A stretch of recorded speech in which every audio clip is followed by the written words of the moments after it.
Bonjour. Je suis très contente de te rencontrer aujourd'hui pour cette interview et je te remercie d'avoir répondu présente. Merci à toi, Harmonie, de ta confiance. Alors aujourd'hui, on va aborder un sujet un peu tabou, dont on parle peu, mais qui est vraiment très important. On va parler de la vulnérabilité maternelle en pré- et postpartum. Donc moi, je suis Harmonie Sopaki, orthophoniste, et je suis fondatrice de Calipeton Formation avec 2 autres collègues, kinésithérapeutes et ostéopathes. Calipeton Formation a pour vocation de proposer des formations en périnatalité aux professionnels de la santé. Et donc aujourd'hui, c'est une interview avec une collègue qui travaille avec moi. Donc je suis très honorée de pouvoir l'interviewer. Anne, est-ce que tu peux te présenter un petit peu plus en détail et nous expliquer un petit peu ton parcours ? Alors du coup, moi je suis psychologue clinicienne depuis 2004. Je travaille donc sur le pôle femmes-mères-enfants au centre hospitalier de Vannes. Je me suis orientée davantage au niveau de mes études sur la psychopathologie clinique. Et D'accord. puis j'ai amorcé donc une thèse sur la psychopathologie clinique de la petite enfance. Ok. Et puis donc j'ai été après recrutée sur la maternité, la néonate. Je travaille aussi en service génétique et oncogénétique. Mais voilà, donc depuis presque 20 ans maintenant, je travaille dans les services de néonatologie, en maternité et plus précisément en grossesse pathologique. Ok. Donc je suis aussi, alors j'ai eu quelques missions supplémentaires depuis 1 an où je travaille aussi avec la PMA, donc sur la PMA, et puis tout ce qui est urgence gynécologique et voilà. Et puis très sensibilisée aussi à la dépression du postpartum. Ouais. Et bien justement, est-ce qu'on peut rentrer dans le vif du sujet ? Est-ce que tu peux nous dire s'il y a une définition particulière de la vulnérabilité maternelle ? Ou est-ce qu'on peut d'ores et déjà commencer par définir un petit peu ce qu'on entend souvent, le baby blues, la dépression du postpartum ? Alors c'est vrai que je pense qu'il faut bien différencier le baby blues de la dépression du postpartum. J'ai envie de dire que je les mets sur la vulnérabilité émotionnelle en périnatalité. Alors c'est vrai que la vulnérabilité, on est tous plus ou moins vulnérables à certains degrés autour de la naissance, avant, pendant, après. En lien, alors il y a des changements hormonaux, mais il y a aussi beaucoup de changements identitaires. C'est vrai que la maman, elle devient mère, elle est plus fille. Enfin, donc il y a des remaniements un petit peu comme à l'adolescence, j'ai envie de dire. Donc il y a beaucoup de remaniements identitaires, psychiques, physiologiques. Donc ce que je disais, il y a des manifestations corporelles, un changement de corps qu'il faut se réapproprier. Bien sûr. Les changements hormonaux. Donc pour toutes ces raisons, on peut être aussi un petit peu dérouté sur le plan émotionnel. Et donc pour ça, on peut avoir cette fragilité-là qu'on observe dans l'anténatal et le postpartum. Est-ce que tu repères très souvent que si on a des vulnérabilités, des difficultés en anténatal, on va à nouveau avoir des difficultés qui ressurgissent au moment du postpartum, ou alors pas forcément ? Alors, on reste vigilant quand même parce qu'il peut y avoir quand même des critères de vulnérabilité justement psychique.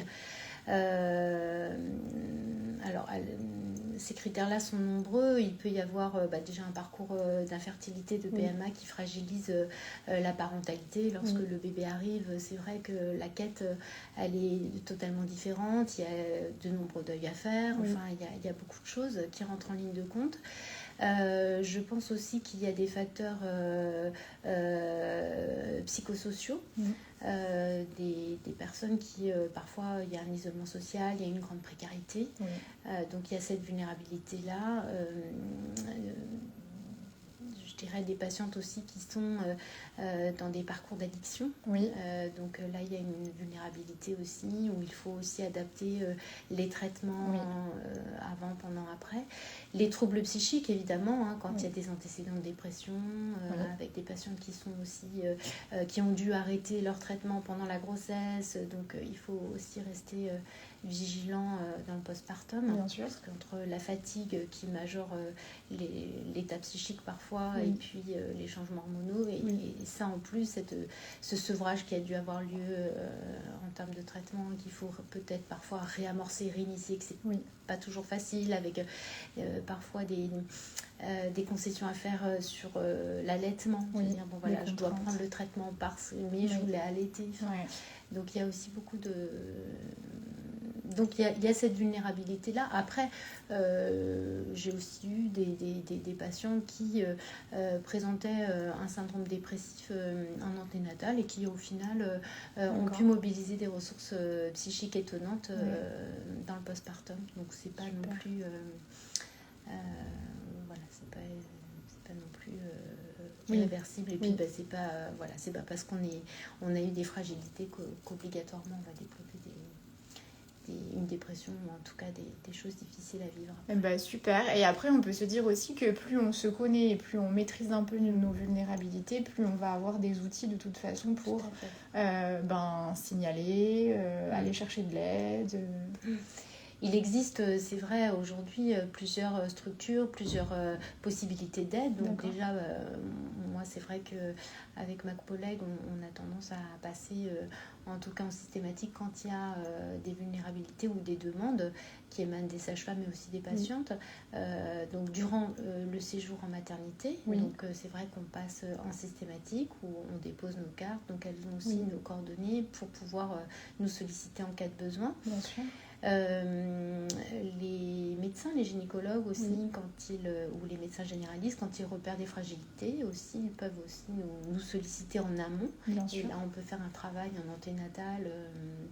Il y a aussi le réseau Périnat qui peut aussi être une source d'information pour les patientes et du coup avoir aussi nos coordonnées, avoir accès aussi à un soutien. L'HAD. L'HAD est aussi en anténatal, mais aussi dans le postpartum, avec aussi une psychologue. Donc elle peut, tout ça, ce sont des personnes ressources autour de la grossesse qui...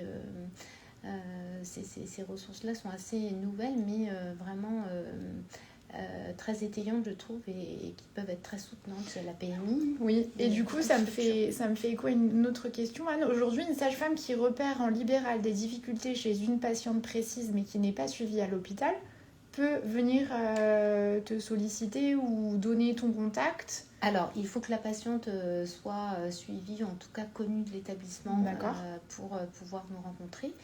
Après, dans la plupart des établissements où elles sont inscrites, il y a une psychologue. À Vannes, à la clinique, il y a aussi...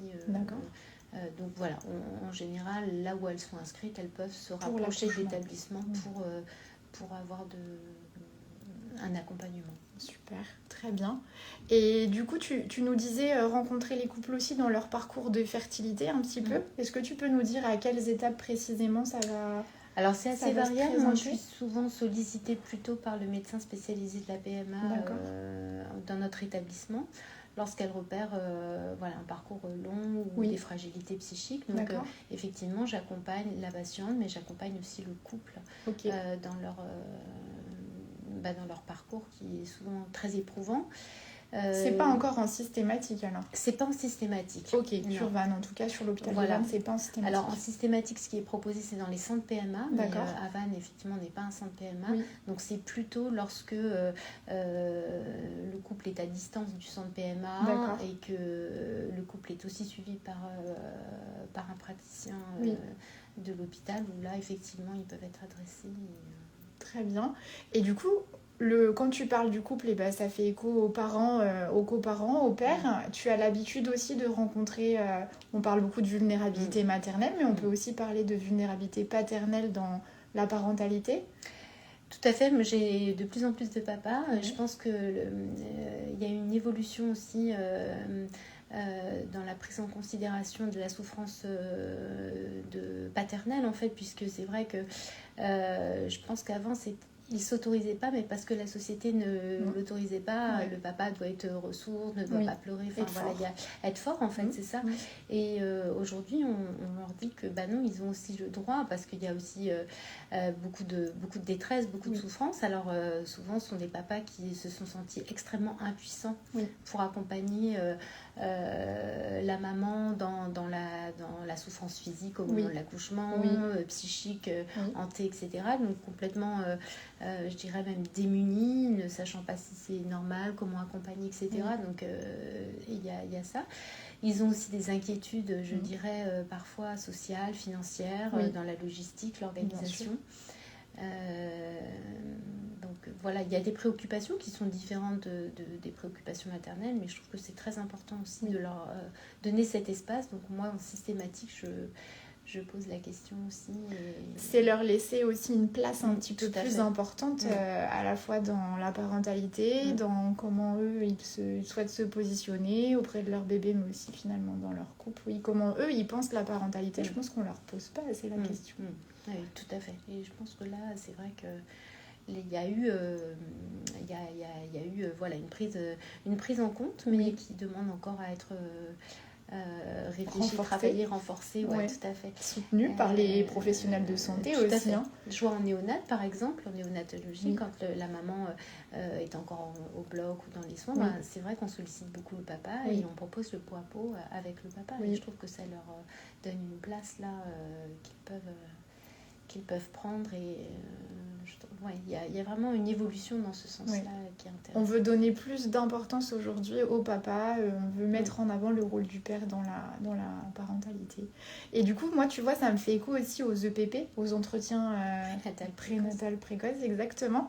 Et j'aurais envie de dire aussi que l'implication du papa, elle est aussi fondamentale lors de cet entretien. Voilà, j'espère que dans cet entretien-là, il y a des questions qui leur sont dédiées, qui ne sont pas, tu vois, forcément conjointes avec madame, mais qui sont une question propre à eux, à leur ressenti, à leurs émotions du moment. Et je ne sais pas si c'est encore... Je pense qu'en tout cas, quand le papa est là, je pense qu'il est aussi sollicité. En tout cas, c'est la sensibilité qu'elles ont, les sages-femmes, aujourd'hui. Mais voilà, on a encore... beaucoup de chemin à faire. Voilà, c'est ça. Et merci Anne.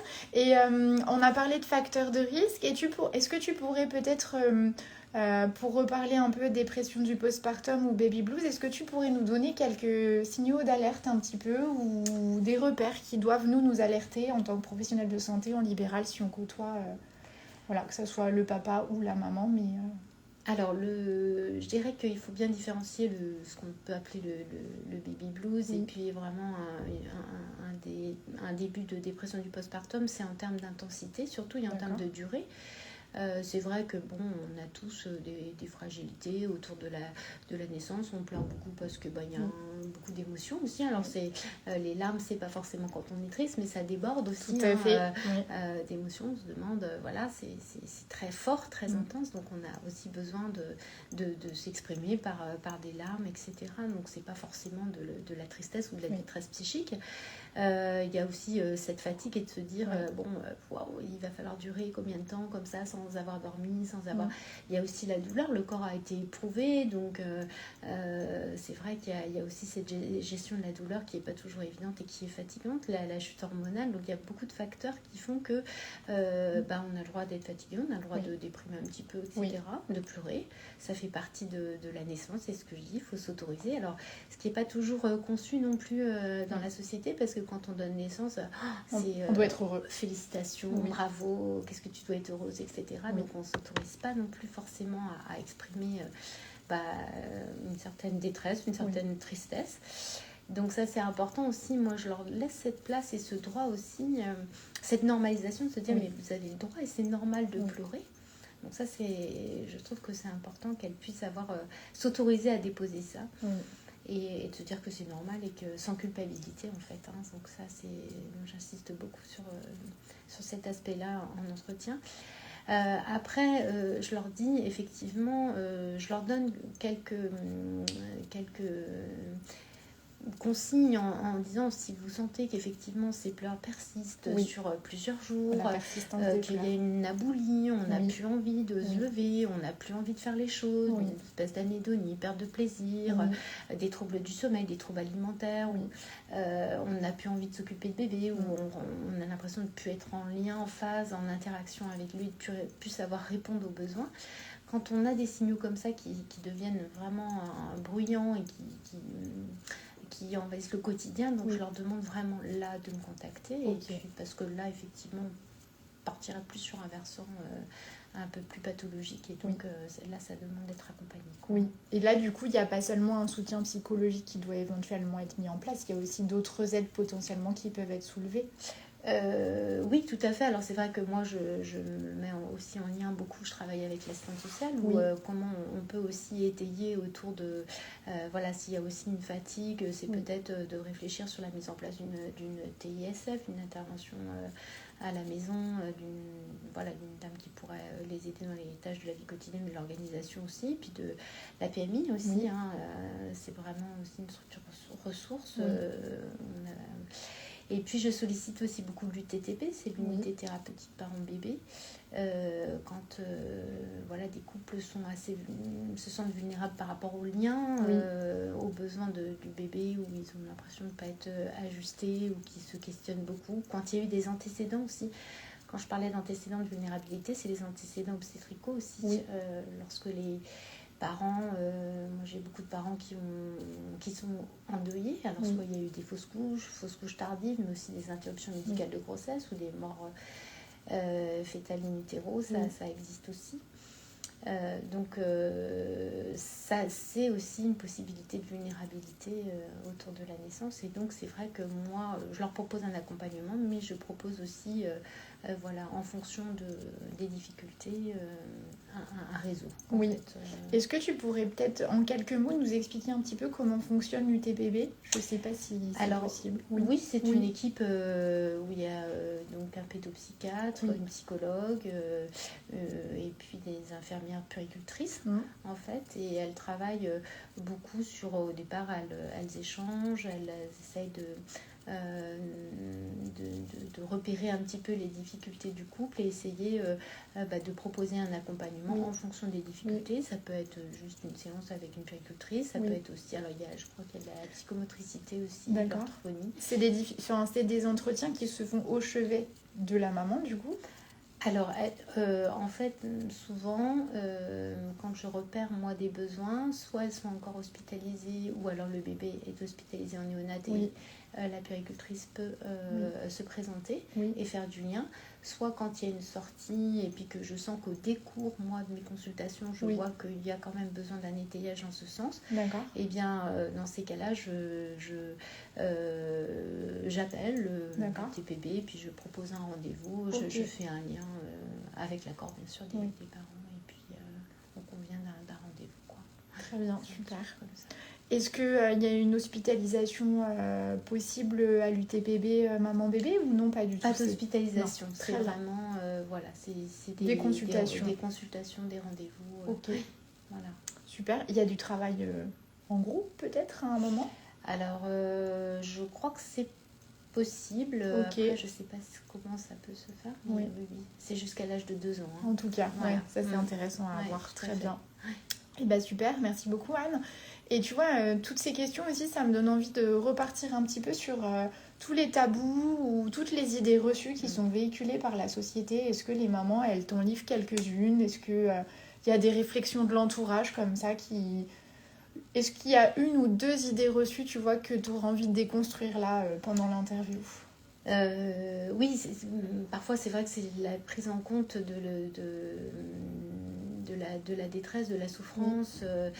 C'est vrai que de par ma sensibilité, moi, avant de me tourner vers le bébé, enfin je me tourne vers le bébé, mais je demande souvent, même en dehors de mon travail, c'est comment vas-tu, comment tu te sens, parce que le statut de la femme enceinte et le statut de la maman est complètement différent, et c'est vrai que j'ai des mamans qui me disent en fait il y a que pour le bébé, les regards sont tournés vers le bébé, on me demande jamais comment je vais.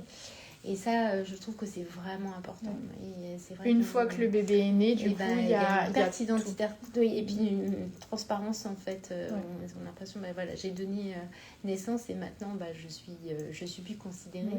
Et les mamans, elles souffrent de ça parce que souvent, elles me disent, quand je suis enceinte, on a pris soin de moi, on me laisse passer à la caisse. Oui, c'est vrai. Plein de belles attentions. Petites attentions, que là, voilà, j'ai pu... Enfin, voilà, donc le statut, et parfois, ça peut être un peu compliqué. Oui. Ce que je rencontre aussi, c'est le syndrome du ventre vide. D'accord. Et ça aussi, c'est très douloureux avec un deuil du bébé à l'intérieur et l'impression de se sentir vide, physiquement, psychiquement. Et puis, sur le plan de la société aussi. Donc, vraiment, il y a cette souffrance-là aussi qui n'est pas verbalisée, parce que, qui serait peut-être pas forcément très entendue, mais je trouve que la société se tourne sur le bébé qui est mignon, qui est présent, qui est présent, mais voilà, donc il y a la maman qui est derrière et qui elle a plein de choses aussi à dire, où elle a besoin d'être reconnue et c'est pas forcément le cas. Donc c'est un petit peu sur ça que... Et puis, alors là, c'est plutôt pour des mamans endeuillées où souvent l'entourage peut dire allez, t'en referas un autre, il y en aura un autre, etc. Donc c'est assez violent aussi. On se rend pas compte. Et là... moi, je travaille beaucoup en consultation avec la reconnaissance et la place du bébé qui est décédé. En fait, ça c'est très important que ce bébé-là ait une place pour la maman, parce que c'est pas pour l'entourage, c'est pas, même pour le papa parfois qui n'a pas apporté, qui n'a pas vécu. Voilà, il n'y a pas de... Et ça aussi, on peut le dire, Anne, peut-être, peu importe le terme auquel la perte du bébé a eu lieu, en fait, hein, que ça soit en 22 semaines, même une fausse couche qui parfois est complètement banalisée. Moi, je dis que quel que soit le bébé, il est déjà projeté, il est déjà investi, il est déjà imaginé, même quand on est à 7 semaines, 8 semaines.